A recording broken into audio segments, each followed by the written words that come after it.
Well, hello, ladies and gentlemen. We are here today. Oh, man, it's loud. The music is loud, ladies and gentlemen. We're bringing her down.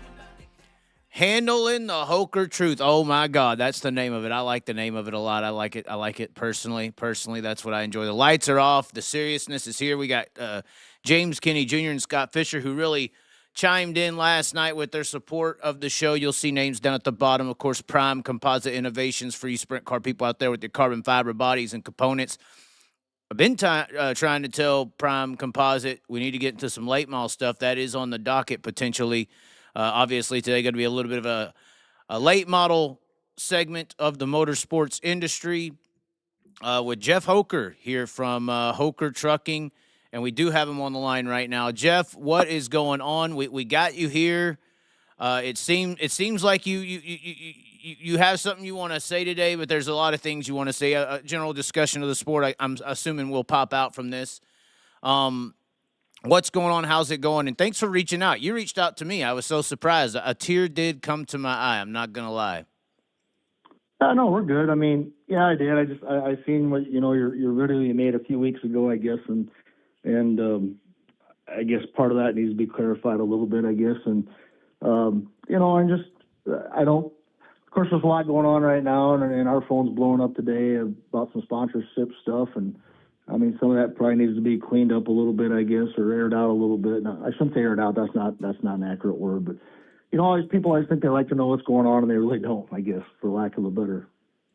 Well, I try to get as close as I can, but we just got through dealing with this in the sprint car world with the guy basically calling out, some questioning some decisions made in the elite worlds or elite levels of the sprint car racing industry. And when it becomes so secretive, I mean, you kind of are only left to guess or to speculate. And I've said this with a couple of topics, there is no, and I agree that one guy, for instance, said nobody owes anyone anything to tell them what happened or how anything happened or what happened or what's going on. I think with some scenarios that's not the case, but there is scenarios where things are happening and you can only get so many answers, and guessing or speculating or questioning or thinking, I guess is the better word, is the only thing left to do. Yeah, you're right. I mean, it's obviously a lot of things change in the sport. And when things do, people always think they know or have an idea, I guess. I guess for me, I just go right off the cuff here on one thing to clear up is, obviously, the Bobby Pierce deal. I mean, that's why the phone's been blowing up today. Bobby put his new rap out, and so everybody's like, where are you at? Where are you in the car? What's going on? It was just in the day, it was a business deal. And I thought, Bobby and I could have worked it out, and it had nothing to do with Bobby Pierce. So I want to make that very clear. I mean, it had nothing to do with Bobby, and I wish him nothing but the best, man. He's given us a lot of big wins over 8.5 years of being with him. Right. You can't take anything away from that kid. He's the best in the country right now for a reason. So and he really came on he's never really been a full-time national, series driver. Of course, he's been a pick and chooser. He went the Longhorn route, and really, once he got that Longhorn, it was, I said it when it happened, I was like, oh, it's over. It's not just him and his dad trying to build cars and keep up anymore, and ever since he's gotten that Longhorn and went national racing, it's been a Bobby Pierce show for a lot of the times he's there. And I remember when I talked about this, I tried to give my personal experiences on how drivers could feel wrong, tracks could feel wrong, sponsors can feel wrong. There's a lot of, obviously you being in the sponsorship department, I'm sure you've been screwed over more times than not, not with Bobby Pierce. I'm just saying in general, you kind of probably know a lot of, or you've been in a lot of situations that didn't necessarily either go how they were supposed to, or you felt used up, or you didn't feel used correctly. I mean, there's a lot of things that are involved in sponsorship in motorsports that are not as simple as NFL football team sponsorship, for example. I mean, yeah, you're 100% right. I mean, you're always in the light on it, and we've been very fortunate, man. We sponsor some great guys. I mean, all of them, and including Bobby. Like I said, he's kind of gotten a bad rap on this deal because of a post I made. It was not because of Bobby. I'm not going to go into detail on it. It's nobody's business. Really, what happened there, other than if it stayed between me and Bobby, it got worked out, and we'd have still probably been on the car, and that's as far as I'll go into that. But you know, we have been on the back end of some bad deals throughout some, and I don't think ever on race car stuff so much as a few times on helping out, maybe at a track or something. As far as the actual cars we sponsored, honestly, that we've been on, and we've been on quite a few. I mean, it's always been a good experience, honestly, for the most part. I mean, 90%, you know, and what more can you ask for? Well, and I think the one story I did recollect was when I was working for a track, and we had a sponsor for a certain division for, you know, a couple years straight, and he was loyal and paid what he had paid and what was agreed upon, and then some guy just came out of left field with a big wallet and basically just took the guy's spot at the track. And the guy didn't even get no cue or no, like, hello, here's what he's offering. Can you he didn't get nothing. He just got literally outbought with no respect. I mean, that happens. I mean, that happens, and happens more probably than what people want to know. I mean, it's a money game out there, right? Right. Let's be honest. I mean, dirt late model racing, sprint car racing, I mean, any kind of sport in general. But when you're talking, especially in the dirt late model, in the super late model world, I mean, it has just gotten so stupid expensive, and I think along with that has come some of the sponsorship stuff has gotten, you know, pretty expensive if you want to go play in the big leagues, right? I mean, that's part of it. Now that type of buyout or spot deal wasn't a situation here with Pierce at all, though, was it? No, not at all. No, I don't want to go into detail on it, but it wasn't. That is not why we're no longer in the car. I mean, it was something that Bobby and I were working on for a couple of months. I think that like, once again, I think we got it handled. Unfortunately, at the end of the day, that's not where it tried to get handled at, so it went south. I guess I'll go. That's as far as I'll go with it. Well, and I've always known you to be a Bobby Pierce, Ricky Thornton Jr. guy, kind of. You know. Well, I am. I'm not. Once again, we've been on Bobby's car for 8.5 years. I mean, that was the first super late model that we started helping and started sponsoring. You know, and we've been on the good, the bad, and the ugly, and a whole bunch of good, obviously, in the last couple of years. So.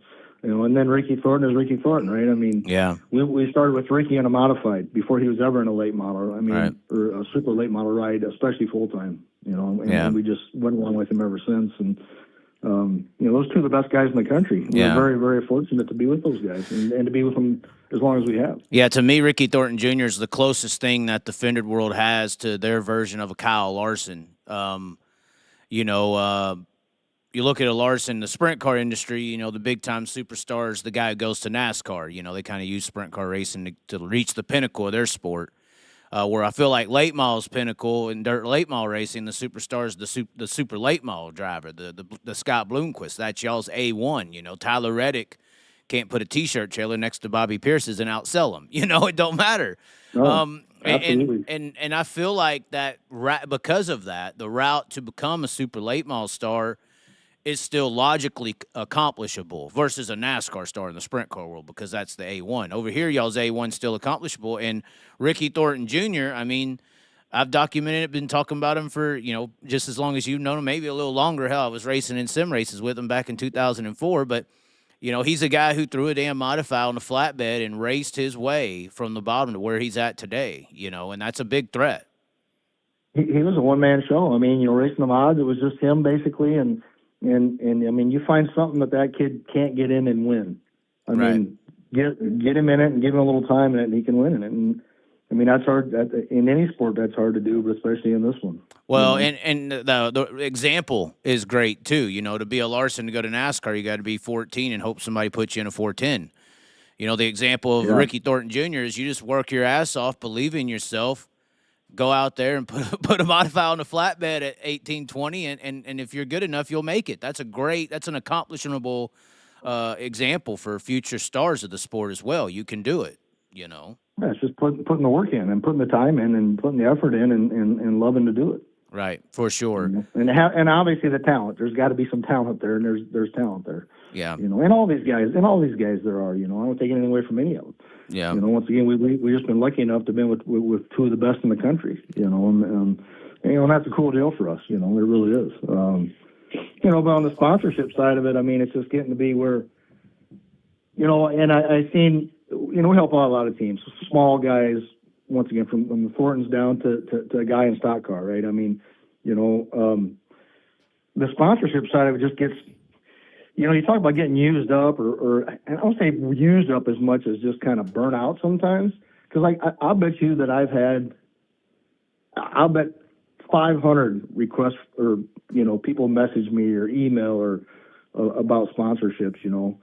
A guy we actually help, a friend of mine, I'm not gonna say who it is, but had a post today on Facebook about sponsorship, about, you know, don't see it on somebody's car and then call that guy, you know, and I think that's a great thing. I mean, go beat the bushes and find some new guys in the sport, you know. Right. I mean, there's, you know, get some other Hoker Trucking, some other low voltage solutions. I mean, just going down the list, Petrov Towings. I mean, these guys who do a lot for the sport doesn't mean they can do everything for everybody.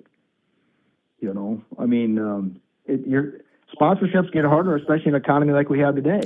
You know, I mean, our economy obviously hasn't been good, and so sponsorships get tougher than to find. You know. Well, one of the harder things I would think with sponsorship, and I've dealt with this in shopping cars and teams and tracks and events, is it is almost, and you know this, it is almost illogical to try to explain to somebody return on investment in a motorsport sponsorship in any kind of way. And that's how most sponsorships work. You know, they're a form of advertisement. Like if I give Facebook $100 to promote my business here locally and I'm selling hot dogs, I expect to sell more hot dogs because I spent this money to promote what I got. I almost feel like motorsports is good if you're trying to develop a brand, but I think it's really hard when you're selling a product or trying to gain, like I said, a return on investment. It almost feels like it has to be a person who owns a business who just loves the sport and is almost looking at it as a charitable thing more so than a business decision. I mean, I think you almost have to look at it like that. I mean, you go in there, I mean, it's got to be, you got to love the sport. I mean, to put the money into it that you know, some of us have done over the years. First and foremost, I think you got to love the sport, and I think you got to understand the sport. But there is a payoff there. I mean, I'll tell you, for anybody thinking about sponsoring, I mean, trust me, there is a payoff there. I mean, we've seen it. It's, you know, it's probably not dollar for dollar, possibly, but you mentioned building your brand. It's a great way to build your brand. Mm-hmm. I mean, Hoker Trucking's nationally famous, and it's not a nationally truck. Or I don't know your trucking routes, but you know, it's not a big orange truck going down the road. You know.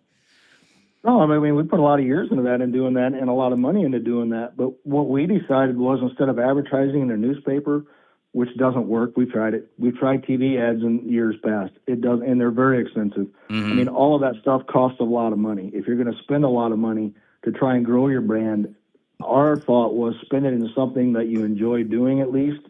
So maybe you don't get the payoff on the backside, but at least you got to enjoy while you are doing it. So that, I mean, that's a huge part of it, you know, and it will work. But I think you're also right. I think it's hard to sell a product if it's not a related product, maybe off of sponsoring. I don't know. We were down at the PRI and we went to a session down there about sponsorships and telling these racers, and the room was full. You know, and I wish I could remember the name of the guy who put it on. I asked my wife before I came out, and I can't remember it, but it was a fantastic presentation. I think the guy hit it right on the head of everything he was talking about, these guys, about, you know, make the phone calls, and once you make the call, be committed to it. I mean, just the entire presentation was great. And it's about the long term. You know, I mean, to me, when we go out and sponsor a car, I'm not looking at it as a 1-year deal. I'm going to sponsor this guy, you know, this year. And I mean, everybody we sponsor, we became great friends with over the years, and if we weren't already. And I'll be honest, I think out of all the guys on my list here, and I was just kind of making a list before we started talking about guys that we've called and we asked to sponsor, honestly, 95% of the guys we sponsor are guys that we went to and said, hey, we're interested in helping you out. Right, yeah, it's more so, I don't want to say it's like a Bob Baffert or something where you're a horse trainer, but it's almost like an investment into a racehorse that you get to see on the track. I think that's the other payoff, too, is when you sponsor a car, and I think this is where the line I was hitting on this too with drivers and sponsors. I think there's a line there where the enjoyment of being a sponsor on a car is kind of like you're a part of the team and you're winning the race. But then I do think there are some sponsors, not saying you, but there are some sponsors who try to overstep and kind of try to dictate what the team technically does or doesn't do too. But I'm just saying in the enjoyment element, not only is it a branding deal, but also, no matter what the dollar amount is, if it's $20,000 a year, $50,000 a year, I mean, that's if you're able to get on a Bobby Pierce car or RTJ or Jonathan Davenport or any one of these champions or winners, I mean, for even 50,000, you're not going to logistically have a chance of winning the World 100. You ain't going to build a race car and have a race team, but you could be a part of that race car and that race team and accomplish that. Well, you're absolutely right. I mean, that's part of it. And you hit something that I think is pretty important too. I don't remember ever doing it. And I'm going to say I never have. When you go into a team or, you don't ever go to them and say, listen, if you don't do this, I'm not going to do this. You know what I mean? I mean, you don't go in there and say, if you don't show up at this race, then, the deal's off. But that happens. I don't believe that's part of it. Happens. I know it happens. I agree with you. I'm sure I know it happens. But you got to be a little realistic about what these guys are doing, though, too. I mean, these guys are the ones that are making a living doing it. I mean, there's more to it to them than just, okay, we got to go there because, Hoker wants us there. Our guys are very good about it, of course, now we're promoting some races, and the races we promoted, the guys that could come have come, but I've never done that to them as well. I've never called a single one and said, hey, listen, we're doing the Nippy 50, and, you better be there. It's always been. Now, have you asked people to come, though? Oh, 100%. I ask anybody we sponsor, hey, hope you can make it. We want our cars there that we sponsor, obviously, but I also understand if they can't. Right. I mean, well, it's got to be hard for the driver too. They got to, if you just ask them to come, they got to think at least in the back of their mind, it ain't going to look good if the guy who's sponsoring my car, I don't go to this race he asked me to go to. So even though the implication isn't word for word, you have to come to this race, I have a feeling that, intuition would say I have to go to that race, even if you just asked, but a perfect example, with Ricky now being at Bobby Kohler's down there, I don't expect them to drive all the way to Iowa in March, at the end of March, to race the Nippy 50 from Mount Airy, North Carolina area. You got to be realistic about it. If right. They can make it, great, but if they can't, logistically sometimes it costs a lot of money to run these things up and down the road. Man, that you just bringing up Kohler and everything. That was probably the most emotionally invested, anger-based moment of this year was that whole Ricky Thornton Jr. situation with the SSI deal. Can I even ask you how you felt through all that? I'm sure you had more information than I did. I had some pretty good information, but that had to be one of the biggest shockers of dirt racing in a long time. I got the phone call on a Sunday at noon, and I'm not going to say who called me about it. It wasn't Ricky. But when I found out about it, I honestly, he was, I believe at the time, he was 300, 400 points ahead. Mm-hmm. Dominating. It was unbelievable. And to make that move, now once again, it's a business deal, right? And so we don't get involved in the business side of it on the back end there as to why. But yeah, you talking about a surprise. Who didn't that shock, And let's be honest, Teddy kind of got the wrong end of that deal the first 3 or 4 races he went to, and everybody's booing him and that, you had to feel bad for Hud, he come into this thing and, but. Well, if you're gonna wear the cape, you better fly, Yeah, I know. I agree. It is, that is what it is. But, to move past that and to get with Ricky winning this championship, how cool was that for him to finally get that done with the year he had and to win what I feel he should have won last year. Right. And I think everybody kind of felt, what rightfully he should have won last. Not taking anything away from anyone. I'm just saying with the season he had last year and the way it ended, obviously with the bad luck at Eldora a year ago is not the way. Right. You'd at least like to race it out at the end of the race, right? Well, everybody kind of felt like, I at least felt like he got robbed of that championship last year, setting the wins record and then losing the championship just doesn't make any sense. And then honestly, this year, not to bring up Pierce again, but Pierce kind of got the raw end of the whole situation with the Outlaws, with the tire situation. You know, yeah, I 100% think he did, and that's water under the bridge. They worked past it, and honestly, he had a shot at winning that championship at Charlotte. Yeah, I mean, there was a period in that race there was amount of time in there where I literally thought he might have got it done. I thought he was going to get it done, and of course, it didn't work out. But hey, you got to give him credit too. He fought his way back from the deficit out of Florida to damn it winning that thing. And that was a big deficit coming out of it with the way their points work. It's not, easy to make those points up. Right. But, and they don't have a reset deal. I did hear that they had a pretty good booklet presentation at the banquet that kind of detailed, I heard that as well. Detailed this tire, the whole tire deal. And basically, I heard from several different car owners and drivers who, there's a lot of Bobby Pierce is the closest thing modern late model racing has to a Scott Bloomquist in his heyday. There's people who love Bobby Pierce, but there ain't too many people that kind of don't like him. If you don't like Bobby Pierce, you hate that son of a bitch. I mean, you're in or you're out, right? It's an in or out. There's no in between. It's like Davenport. It's like there could be people that I don't really have an opinion on him. There's a bunch of other guys I don't really know. I mean, yeah, I like him or I don't. Bobby Pierce, it's love you or I hope you crash into the wall and destroy a race car tonight. Yeah. Your arms right. I will tell you on the tire deal that you will never convince me that he did it. And I've said that. I've been very open about that since it came out last, whatever it was, January, February. Well, and 0% chance that he did it. Yeah, well, and I talked to some drivers and people who were on the Bobby Pierce hater side that were at that banquet, and they came out the other end believing him, So even people who question him, Yeah, I mean, you can hate him, love him, hate him, whatever. I'm just to me 0% chance he did it. I said it then, and I'll say it now, and I'll always say that. I that is what it is, but I don't believe he did. So, but well, then what has to be fixed with that deal? Because a guy did lose a championship, in most people's opinion, on a test of some kind that most people, like I said, even haters, find as a falsity as far as the results and how it went down.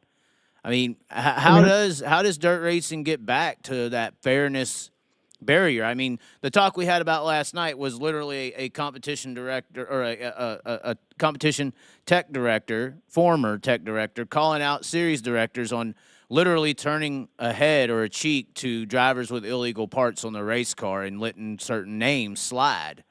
I heard that happens in late model racing sometimes. And the closest thing we got to teching or catching someone cheating, it seems like, is in the tire dope world. What's the situation? Is fairness in racing kind of a murky water, or what can be done?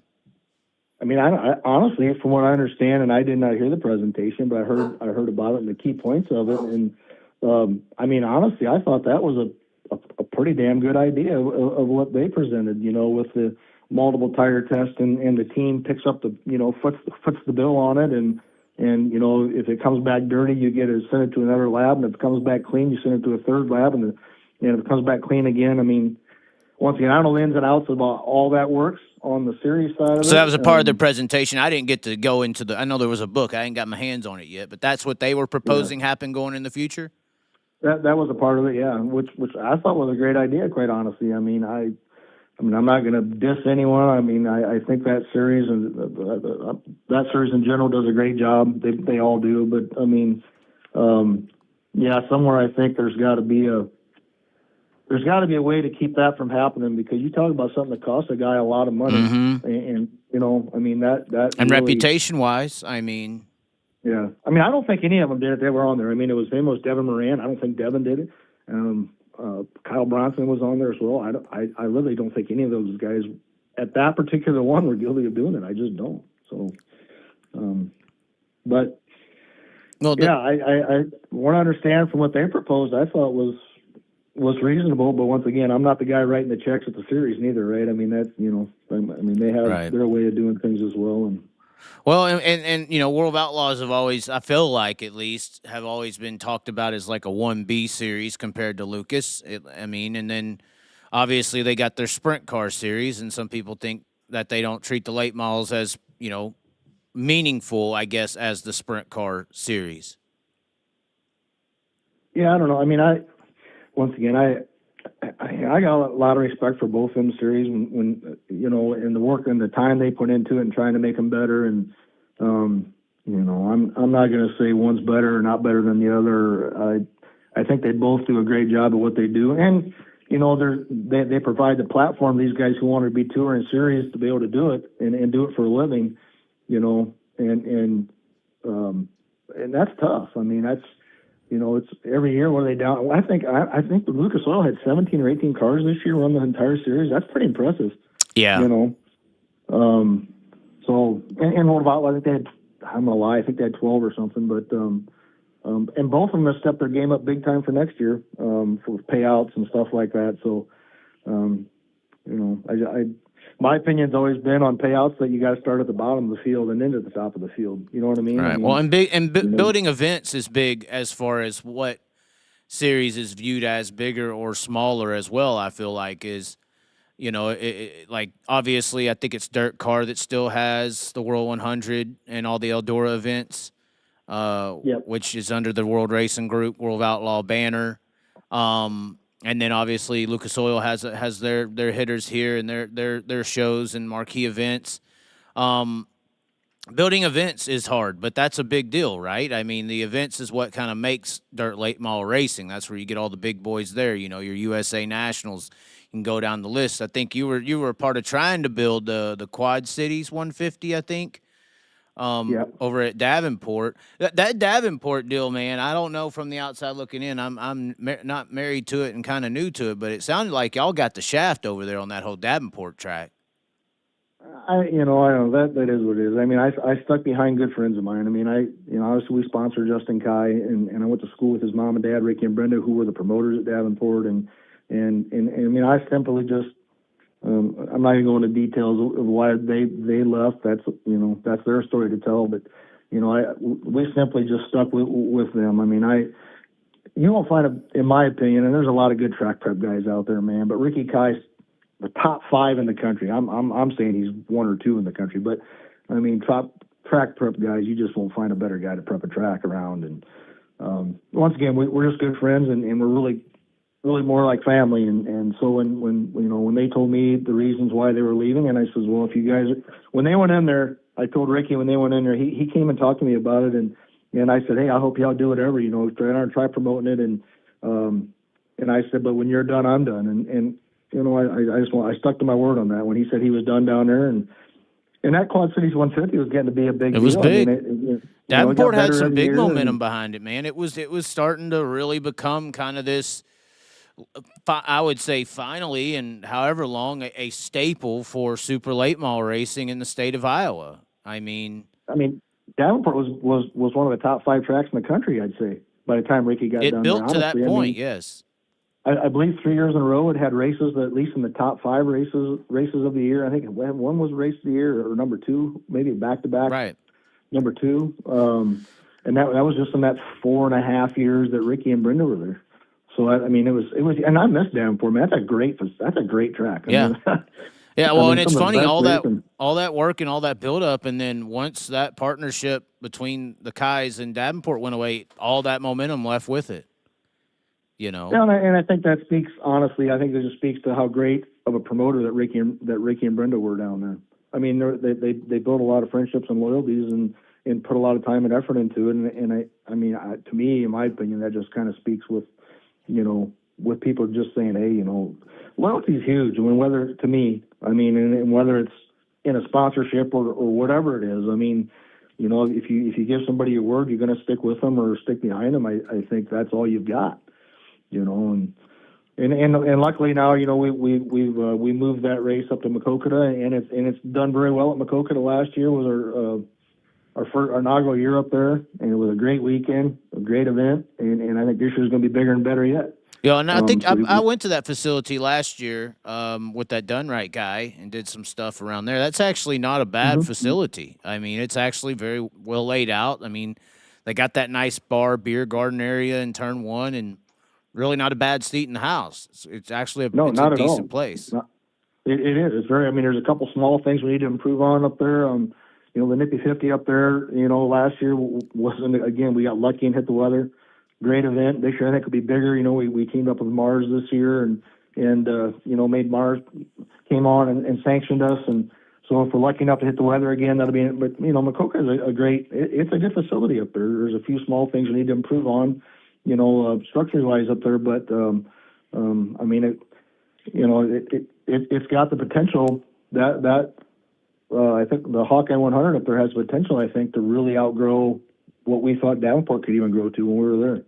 Well, the momentum's on that side of the state. It definitely seems like the eastern side there of Iowa has a lot of seeming need for late model racing. It's right there on the border of Illinois, and Wisconsin's right there. Wisconsin, in my opinion, nationally is a very underrated racing state.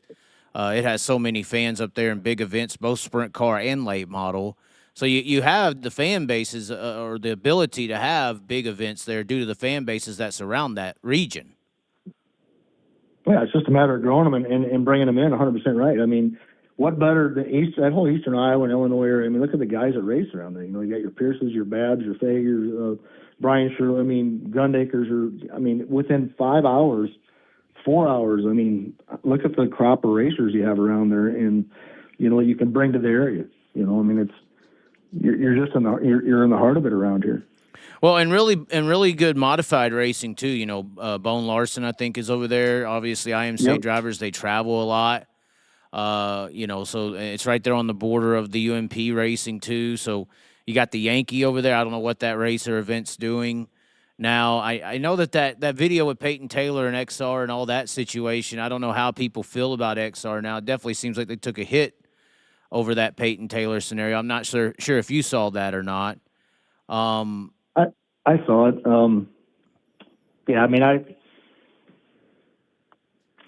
don't know. I know both the guys, so I don't want to, I'll let them air that out. It's not my well, XR is this wild card that's come in the last, since 21's when they came in with the Bristol show and played this wild card. I personally say that they're responsible for how much money things are paying now because they started a bidding war for drivers.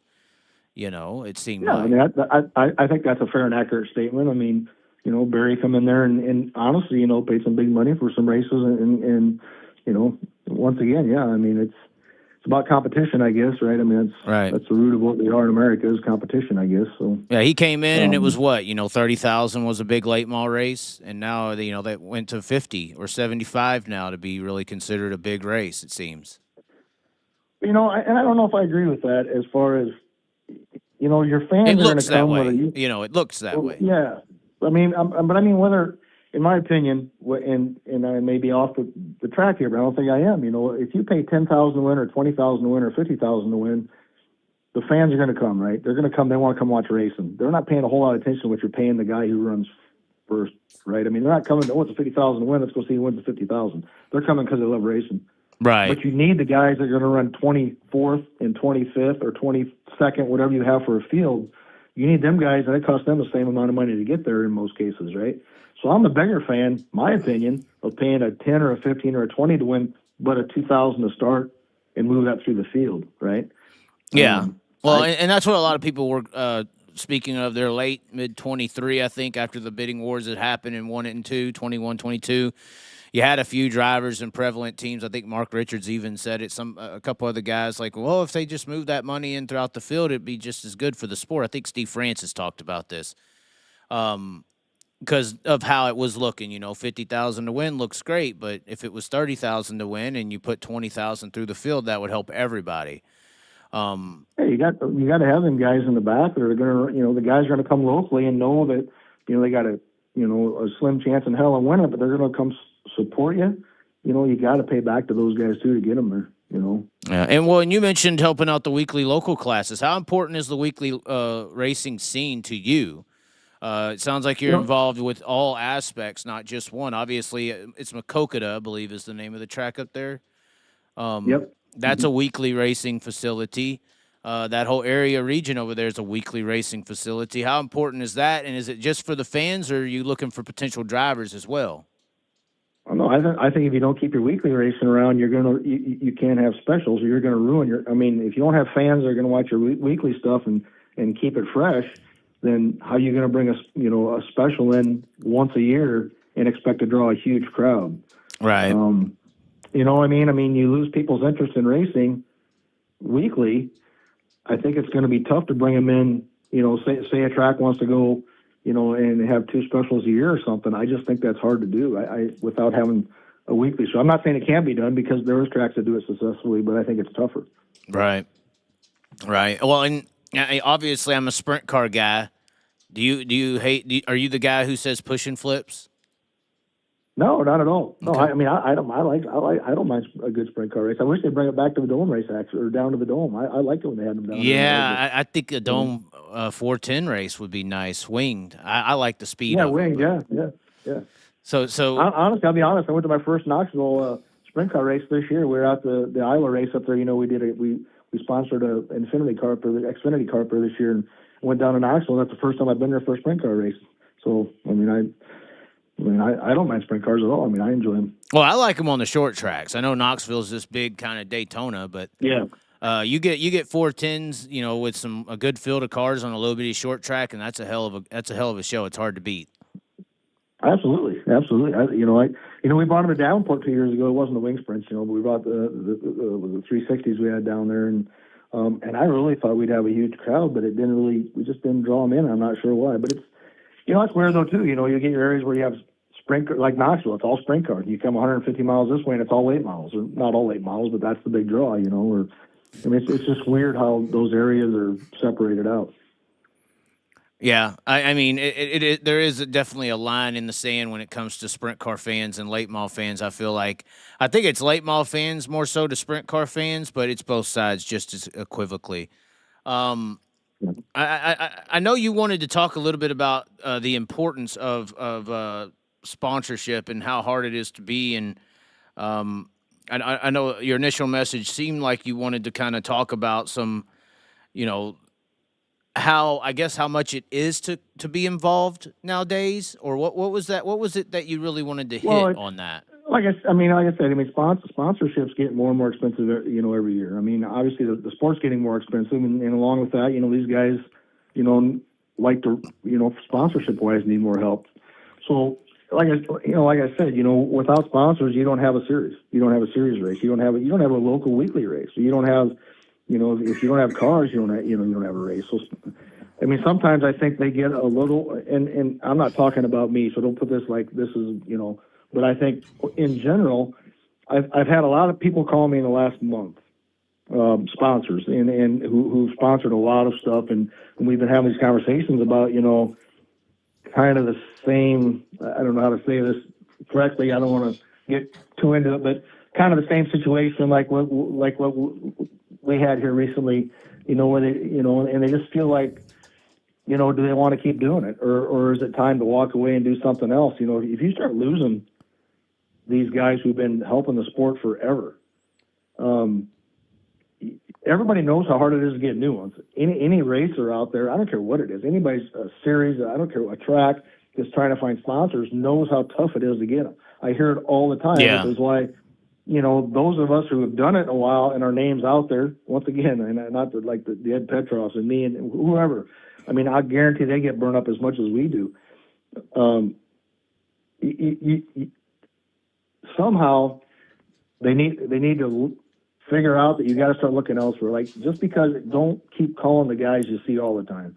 Like, we're doing what we can do for the most part, if that makes sense. Okay, so this is kind of the point you were talking about earlier, like maybe go after another trucking company. Is what you're saying? You whatever. I mean, use Hoker Trucking's example as what we could do with you. I mean, yeah, and by all means, I mean, you know, use us as an example. I don't care, you know.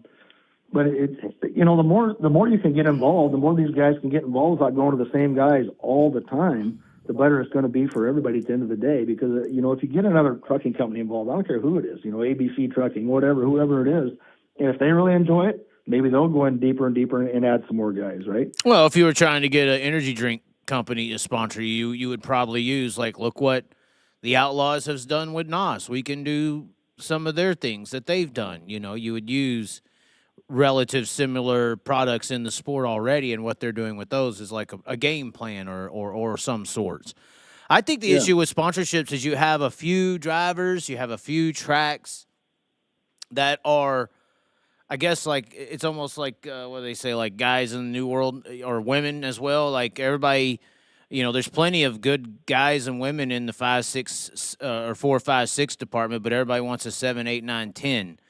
And there's not too many of those. And I feel like there is 7, 8, 9, 10s out there. You know, I would say Pierce is in one. You know, Ricky Thornton's one.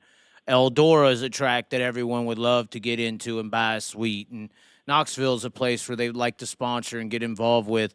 It seems like there are certain drivers or tracks in areas that it's hand over fist for a sponsorship. But it's like the majority of us out here, the 4, 5s, and 6s, you know, they're starving. They're trying to figure out what to do. You know, as they see that whole, what was it, that Lingenfeld deal happen with Hunt the Front? That's an example right there. You know, Kubota comes in by. You know, it's like it's the hot girl in town that everybody wants to be on. Right. I mean, there's a lot of great, you know, a lot of great companies out here who do so much, way more than we do. I mean, for the sport, and I'm sure that they're all in the same boat. And because I've heard from a lot of them, you know, like, you know, they just get to the point where, you know, you're tired of answering the phone or answer. Like, honestly, I mean, I'll tell you 100%. It takes a minimum for us to even talk to someone about sponsorship, a phone call. If you can't do the legwork to find the company and Google them and make the phone call, then I think, to me, in my opinion, you're really wasting your time. Is it really just laziness? You know? I'm not going to say that. I'm not going to say it's laziness. I don't think guys might be it at all. I think they, you know, unfortunately, everybody's gotten used to a phone and a text message or a Facebook message, or, you know what I mean? They've taken the personal contact out of it. And I don't know how many sponsors feel that way. I think more do than what you may think, that it's not about winning 40 races a year. Man, that's cool. Don't take that the wrong way, because there's nothing better than that. We're very lucky to have lived that, you know. But if you build on the side of being, you know, make a phone call to your sponsor once in a while and say, hey, what's going on? You know, how's the family? How's the kids? Don't talk a thing about racing. Racing's the last thing. You don't even talk about it. You know, I mean, you're going to keep them a lot longer, in my opinion. You know, because I'll tell you, if I got a guy call me, and I do, because they all do. Everyone we sponsor does this, and not because we had to ask them to do it or tell them to do it. They just do it. They'll call, and I'll get a text message, hey, how's the wife and kids, or what's going on, or, you know, I mean, me and Chris Simpson, honestly, I'll just use him as an example, are extremely good friends. Like, we'll just go hang out and have a beer, and we'll go someplace. We went to Florida together last year to the races, you know, and he didn't race. Him and I just went down there to hang out at East Bay.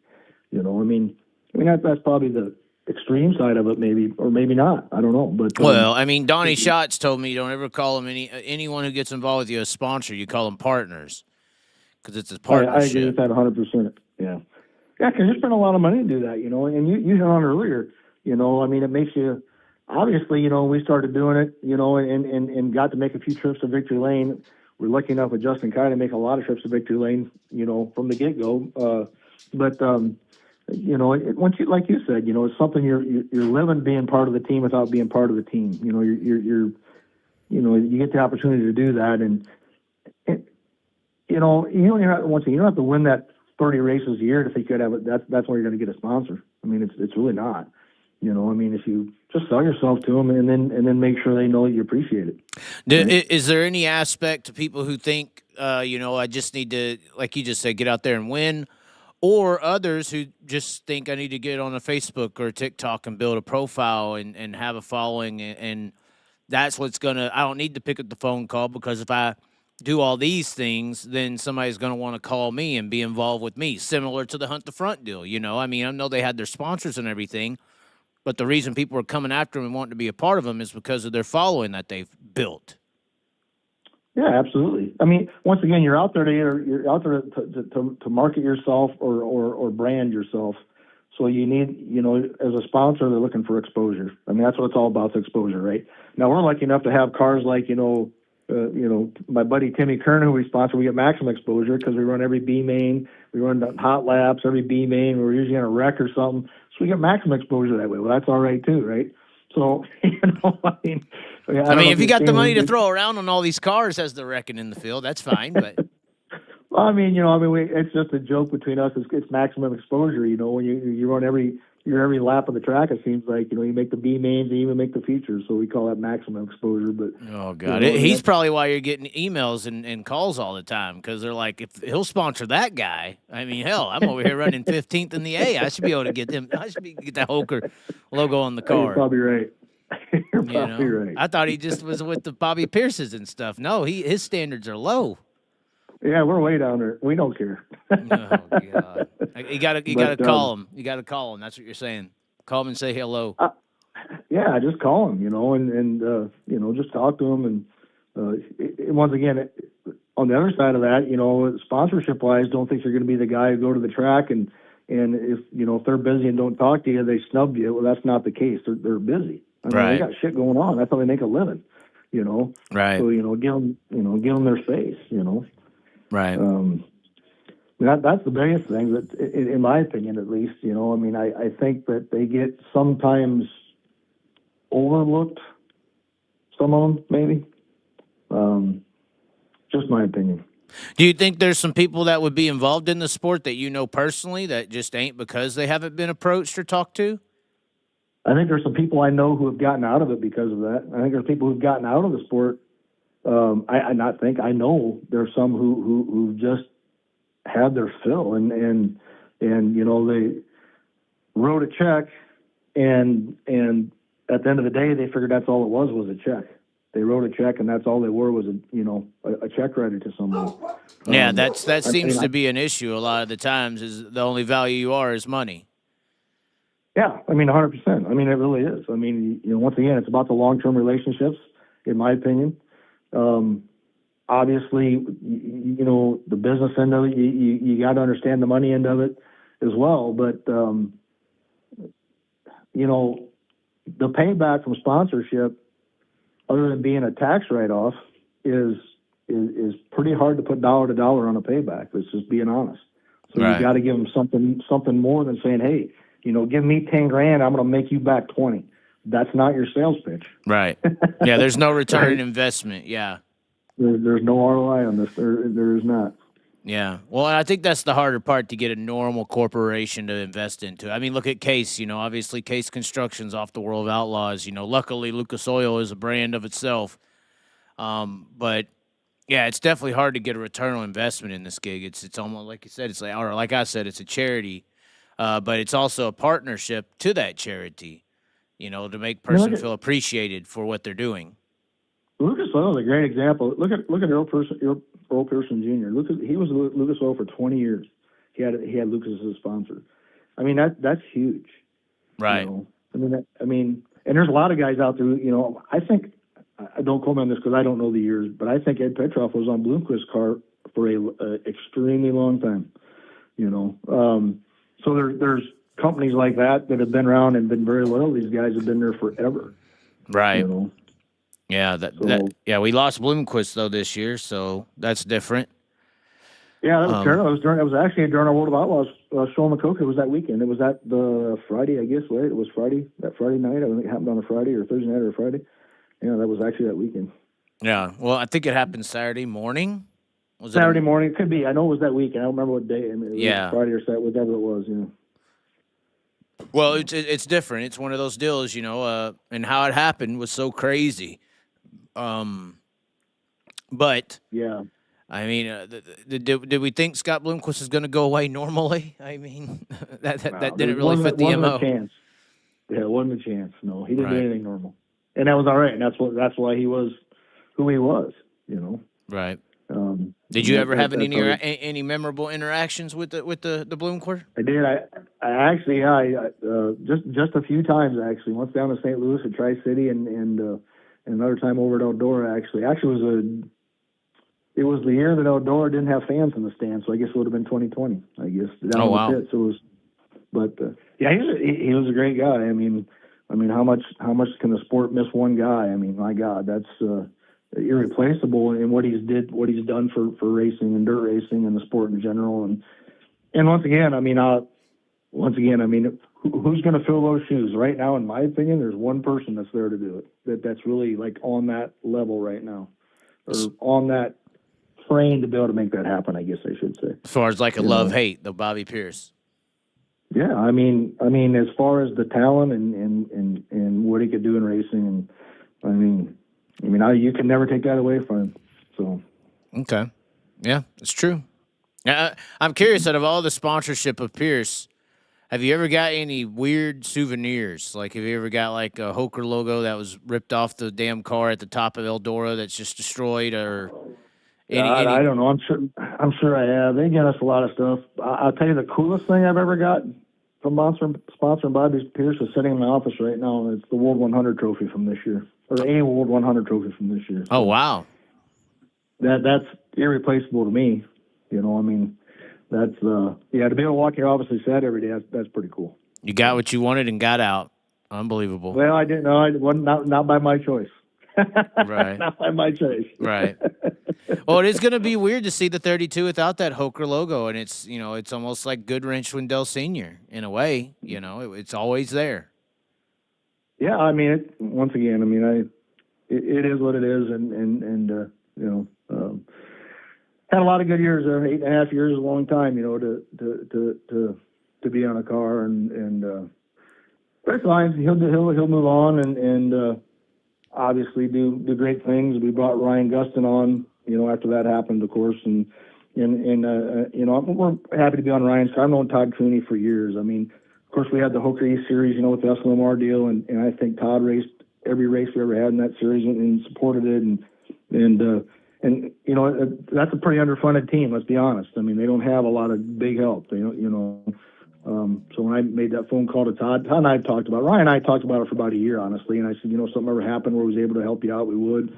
He's right down the road from us, literally, right in Marshalltown, right? He's an hour and a half away from us. So, you know, I'm glad to be able to make that happen, help them guys out. I mean, Todd's probably, I don't know how many times Todd's called me now, still thanking us for helping him out this year. And it happened at I won't go into why it happened at a good time, but it happened at an extremely good time for him. And so we're glad to be able to make that work for him. Yeah, and that's a big partnership. What do you think where do you think that the ceiling is for a Ryan Gustin? You know, I mean, a lot of people, you know, thought he was just going to take over the sport really there with all that domination in USMTS. It took a little longer. It wasn't as quick of a boom through the sport as like a Ricky Thornton Jr., I guess, would or was. But, you know. It's kind of the same thing, though. It's just him out there grinding and just working hard. Like, you know, if you like, I don't know, I think they had 7 wins or 5 wins last year in the Outlaws Tour. And that's just Ryan and that whole team just busting their ass and making it happen. You know, I mean, they didn't have a lot of big money behind them, a lot of big dollars behind them helping them. I mean, it was just out there working hard. You know, if you can win in that, and he wasn't out there, he was out there racing the Wells car, right? I mean, I'm not taking that with that Wells car. It's obviously very good.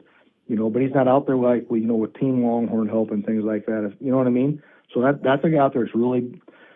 That really kind of tells his talent level, in my opinion. You know, when you go out there by yourself, basically, you know, he's got, you know, Noah and that, you know, he's got a good crew. I'm not saying that, but go out there really by yourself and just work your ass off and get some wins and make it work.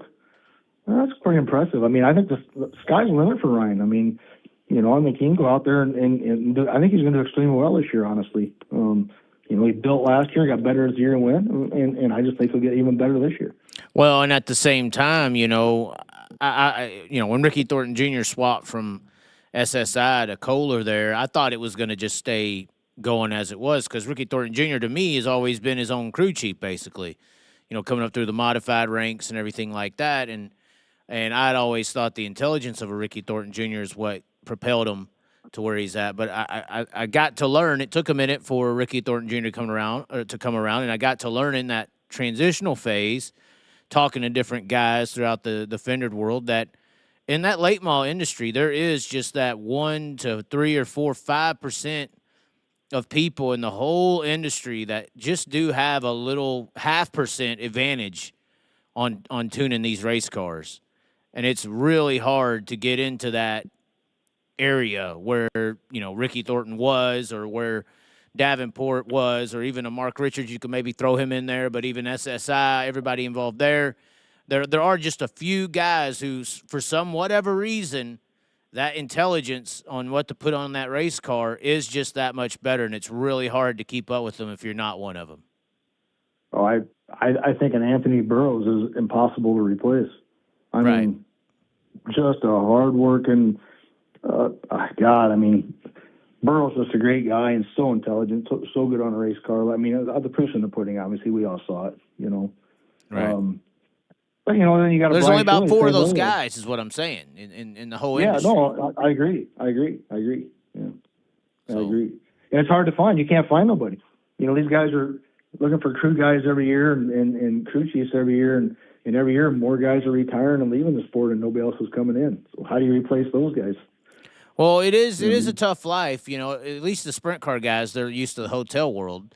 The late model guys, they're in a damn toter, 50 weeks of the 52 sometimes, So, I mean, that toter life it's got to be, outlaw in the sprint car people. Oh, we race 86 scheduled races. Well, I mean, the sprint car world, y'all got what y'all got. But in the late model racing industry, it's not just one series, but there's about 100 or 120 races that they're going to go to each year. So they're grinding just as much as if not more, and they're staying in a toter. Yeah, 100%. Yeah, and some of those, some of these tours, like in the summer, and the World of Outlaws, I think there's a month and a half, probably 6 weeks they're gone. When they do that North Swing and that, up in the North Dakota and Minnesota, and that's a long time. And those guys, depending on where they live at, it could be longer than that. Right. Oh, and I think that is, even though I've heard some car owners complain about drivers having their family on the road with them, I think mentally it's the only way to go, personally. I don't know how they do it without them. I mean, that's a tough life. I've been in trucking my entire life, and I guess you can kind of compare the two when you talk about being gone. It's very tough, and if your family's not there, it's even harder to get guys to stay in that, I think. Right. Well, and morale of a pitting area is huge. I can pretty much go to any racing event, walk the pitting area, and stand outside of each stall for about 5 to 10 minutes and almost tell you how good that car is going to run just by the demeanor of the people in the pitting area. It's not hard to see, Yeah, I'd agree with that. It's probably not too far off base. Right. If you walk the pitting area, you can almost determine who's going to be in the top 5.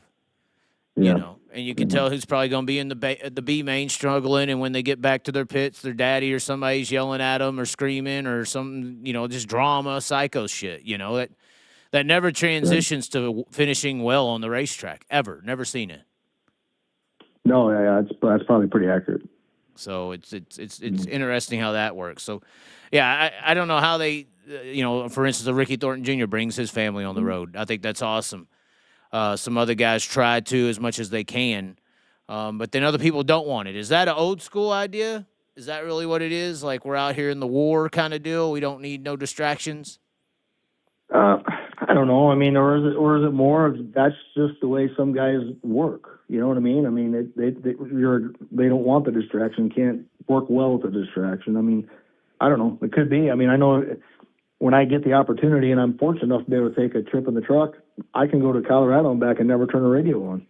You know what I mean? Just nice and quiet, and you get more thinking done. I mean, there's that side of it too. Maybe that's part of it, I mean, I'll just say, I mean, I know because Brian's told me this, and I know Brian's very open about it, Brian Shirley. I mean, that's his job, right? So, he's there and it's business, right? So I understand it. I mean, if that's the way they think about it, and it makes sense too. Right. Yeah, and quarrels are bad. I'm sure you've been in a few. I mean, have you ever been in a situation where you're in the middle of some Pukamami drama, you know what I'm saying? I mean, it happens out there. I mean, people disagreeing or having an opinion or wanting the team to go this route or that route, and you're the middleman, You'd be amazed the messages we get when something goes south, like there's something we can do to fix it. You'd be amazed. Like we have nothing to do with it, but it's incredible the Facebook messages and just shit we will get sometimes. if something goes south, and where you guys, I can't believe you're still in that guy's car, just shit like that. Like, things happen. It's racing. Right. Hopefully it stays racing related. We don't need no Tyler Courtney stuff happening. But you laugh. Even he knows. This is crazy. But no.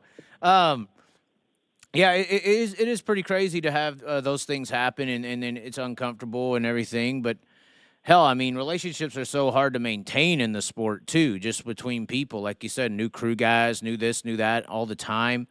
And you're over there trying to balance like 60 relationships with different people from all over the position while there's 100 people trying to gain one, Yeah, absolutely. So.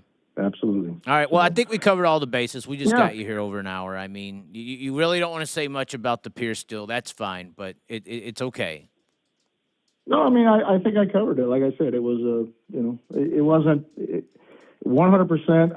I think it probably could have been worked out between me and Bobby, and it just went beyond me and Bobby, and that's where it went south. And once again, all respect in the world for that kid. I mean, once again, I'll never take that away from him. And hopefully, I know Bob, his dad, and I are pretty good friends, and I hope today we still are. I think we still are. I know it was one thing he asked me about when we were discussing some of this stuff a while back, to make sure we'd still be friends if something that shook out and went south. And I guaranteed him that I would still be. So I think Bob and I are still pretty good. Hopefully we're still pretty good from good. So. Well, if that's the message, the other message from this is, hey, if y'all want Hoker Trucking to sponsor you, get off your ass and call somebody else. I'm tired of it. That's the other message, right? I mean, just make a phone call. Call around, I mean, it's, once again, every sponsor can only do so much, right? So when you see a sponsor on 10 cars or 15 cars or one car, maybe that's all they can do. But just because they're on 10 doesn't mean they want to be on 20. It means that's right. So, take that to the bank with you and do your homework, and look around and beat the bushes. Well, and you've had to hurt some feelings over the year. It's got to be shitty to say no to people. Nobody likes to say no, No, I mean, you hate to tell somebody no, but I tell you, the more times you get hit up about it, the easier it gets to be to say no. Yeah, this is true. This is true. You didn't know how to be pretty at first, but now that you've accepted it, it's easy to say no. That's right. Unbelievable. Well, all right. Well, all right. Thanks for calling once again. Thanks for reaching out. I was obliged. Yeah. No, well, I appreciate it, and we'll talk to you soon. All righty. Thank you, Jeff. You're welcome. Well, ladies and gentlemen, there you had it. Hoker Trucking having a call in here on the show. He hit me up. I was, like I said, almost tear to the eye that he wanted to come on there. You have a bunch of people. What's the rumor, Penny? Oh, my God. Don't listen to the rumors. Penny Hoker is saying it. Oh, God, we got the audience in the building tonight. It's great that business owners are willing to spend money on these drivers. It is very true, very substantiated. To be saying that, Hoker Trucking does wonders for dirt late model racing. He does. Now that he's on a sprint car show, he's going to have an inbox full of sprint car and open wheel guys. Can you help me get to the Chili Bowl? Say no, Jeff. Just say no to the Chili Bowl. The only car I think he might be on would be Ricky Thornton Jr., good car to be on. And thank you for all you do for the sport. Well, it's great that Hoker Trucking planned to or wanted to come onto the show, came onto the show, spoke a little bit about the sport and sponsorships and how things work. And it was good to get his insight on the situation. Probably one of the most iconic trucking sponsorships currently in dirt late model racing. But anyways, ladies and gentlemen, it is New Year's Eve. Are we breaking out the beer yet? Oh, no, the dogs killed the couch. That's what happened. The dogs killed the couch while we were live. No. Beers are being broken out. It is New Year's. It says week 52 at the bottom left of the screen. It will be saying week 1 come midnight. It's going to be interesting. Will we be live, or are we going to go race go-karts in the freezing cold at Slideways? There is a New Year's Eve party at Slideways. We're going to be having a big chili bowl party at Corgliano's right across the street from the Knoxville Raceway, Saturday of the Chili Bowl. Stay tuned for more information on that, but plan if you want to watch the Chili Bowl with the Chaz. We're going to have a show. I may bring my guitar and do a concert, Sean. I may bring the guitar and do a concert. Join the support of the show if you want to as well. You've been seeing names tick at the bottom of the screen. Also, our supporters, Deathridge And Prime Composite Innovations, this is the Deathridge glasses right here. Yes, the same Deathridge glasses with Jonathan Davenport. Donnie Schott's been leading them to victory, and they can lead you to the track. But anyways, ladies and gentlemen, be sure to like the video, comment with what you think below. Subscribe. It's free to do so. PayPal, Venmo links in the description, and the join button is there as well. We may be live later tonight. We'll see how things go. We're just now sobering up, and, oh, God, the red shirts have hit the building. Ladies and gentlemen, thanks for tuning in. Well, thanks to Jeff Hoker and Hoker Trucking for joining the show. We will catch y'all next time. Yeah, y'all, with a ALL. Happy New Year.